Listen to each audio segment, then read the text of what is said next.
Hi again. I'm Chris Oplensky from hr.blr.com, here to talk to you about the upcoming 401k fee disclosure requirements. July 1st, 2012 brings new requirements to disclose fees and compensation paid in connection with 401k retirement plans. There are three parts to the new fee disclosure rules, all designed to clarify fees and compensation associated with servicing covered retirement plans. Part 1 requires notifying the Department of Labor.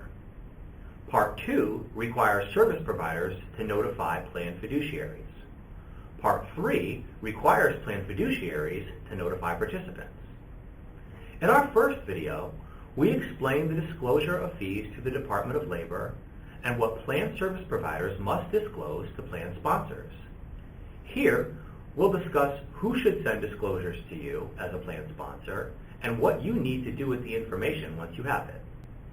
By July 1st, 2012, calendar year plans will receive disclosures from covered service providers stating how much compensation they receive for services provided to the plan. Providers need to determine whether or not they are covered by the ERISA statute that requires the disclosures. In general, they are covered by the disclosure rules if the plan they are providing services for is covered by ERISA and they are a service provider that is covered by the regulations. You may already make it a practice to review the fees of the plan service providers, but more is required of a plan fiduciary than simply receiving and filing the information away. Fiduciaries have always had the responsibility to ensure fees are reasonable. The new regulations give you more guidance about how to do that. They call upon you to take action. Service providers meet their ERISA duties by determining if they are covered by the regulations, and if so, disclosing information to you. Once you receive it, you must decide if you have enough information to make a decision about whether or not the fees are reasonable.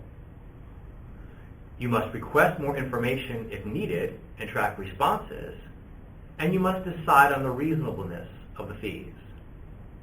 Once you make a decision about the reasonableness of the fees, you also need to determine whether or not you want to retain the services of the provider or find a new one.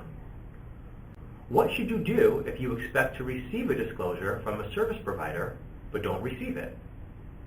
You should request a written statement from the provider about its coverage status. If a service provider does not respond to your written request, you should notify the Department of Labor.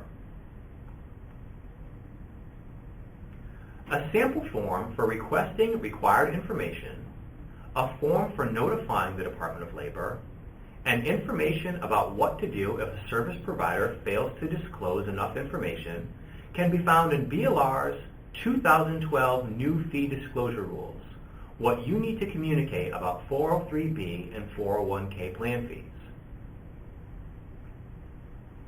This downloadable resource also includes specifics about the information that will be reported to the plan fiduciary, suggested procedures that can demonstrate that you are properly undertaking your fiduciary responsibilities, information about what and how to disclose required information to plan participants, frequently asked questions and answers for plan participants, suggestions for communicating with participants and samples of communications, and much more.